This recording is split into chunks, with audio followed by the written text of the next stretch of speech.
Corona की वजह से हर एक कंट्री में इकोनॉमी का प्रॉब्लम चल रहा है। लेकिन अगर हर कंट्री अपनी करेंसी खुद छापती है तो वो क्यों नहीं ज़्यादा पैसा छापकर अपनी इकोनॉमी संभाल लेती। तो दोस्तों, इस वीडियो को पूरा देखो। इसमें मैंने 2 से 3 एग्जाम्पल लेकर समझाया है कि क्यों कोई कंट्री ज़्यादा पैसा नहीं छापती। आपने तो न्यूज़ में सुना होगा कि कोरोना की वजह से हमारा देश 20 ईयर्स पीछे चला जाएगा इकोनॉमी में। लेकिन अगर हम ज़्यादा पैसा छापकर ये प्रॉब्लम को सॉल्व कर दे तो। लेकिन नहीं दोस्तों, अगर कोई भी कंट्री ऐसा करेगी तो उस पर बहुत बुरा असर पड़ेगा। उसका सिंपल रीज़न है कि इन्फ्लेशन, महंगाई। आपको तो पता ही होगा, हमारे कंट्री में आरबीआई पैसा छापती है और आरबीआई एक बार में सिर्फ 200 करोड़ रुपए छाप सकती है, ना उससे कम और ना उससे ज़्यादा। उसके बदले में उसके पास 115 करोड़ का गोल्ड एंड 85 करोड़ की फॉरेन करेंसी रखनी पड़ती है। मान लो अगर आरबीआई ने ज़्यादा पैसा छाप दिया तो क्या होगा? आम आदमी जो चीज़ पहले नहीं खरीद सकता था वो अब खरीदेगा। उससे क्या होगा? उस चीज़ का भाव बढ़ जाएगा। नहीं समझ में आया?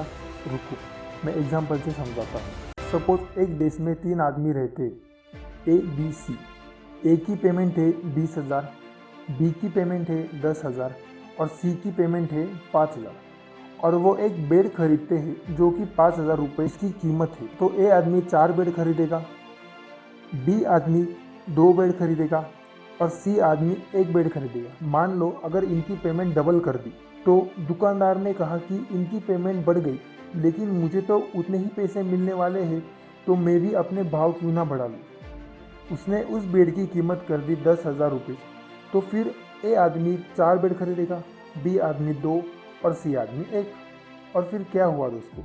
पैसा बढ़ने के बाद भी आप उतनी ही चीज़ खरीद सकते हो जितने की पहले खरीदते थे। इसमें क्या हुआ कि पैसा तो बढ़ा लेकिन महंगाई ज़्यादा बढ़ गई। मतलब पैसे की वैल्यू और घट गई, क्योंकि आपको वही चीज़ लेके जाने के लिए डबल पैसे लगे, लेकिन चीज़ तो वही आई जो पहले आती थी।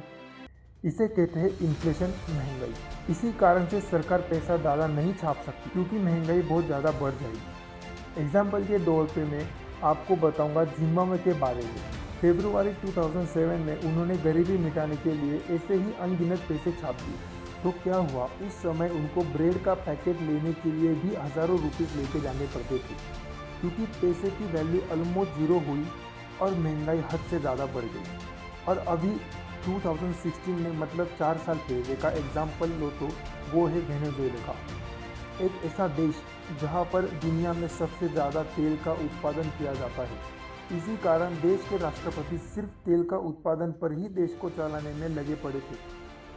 और जब उन्होंने उसी वक्त सब गरीबी, महामारी और बेरोजगारी को मिटाने के लिए पैसा छापना और कोई काम न होने पर भी हर किसी को जॉब देना, इसके कारण सभी के पास बहुत सारा पैसा आ गया और तभी बहुत सारी कंट्री ने तेल का स्टोरेज करने के बाद तेल इंपोर्ट करना ही कम कर दिया। और अगर वेनेजुएला से तेल एक्सपोर्ट नहीं होगा तो पैसा आएगा कहाँ से?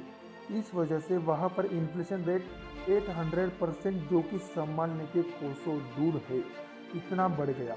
अगर मैं आपको बताऊँ कि उस कंट्री में नॉर्मल खाने के क्या रेट थे तो आप सब दंग रह जाओगे। 1 किलो चिकन की कीमत करीब 10,277 रुपये। किसी होटल में सामान्य खाना 34,000 रुपीज़। 5,000 रुपये लीटर का दूध। समझ में आ रहा है दोस्तों? और इससे भी भयानक और ज़्यादा रेट का खाना मिलता था। और बाद में इससे भी हुआ कि 1 किलो राइस के लिए किसी का खून भी करना पड़े, इतनी गंभीर परिस्थिति हो गई थी। इसीलिए दोस्तों, इतने गंभीर परिस्थिति का सामना करना ना पड़े, इसलिए सरकार ज़्यादा पैसा नहीं छापती। तो दोस्तों, आपको ये वीडियो थोड़ी सी भी नॉलेजेबल लगी हो तो चैनल को ज़रूर सब्सक्राइब करना, क्योंकि आपको ऐसे ही वीडियो मिलते रहेंगे।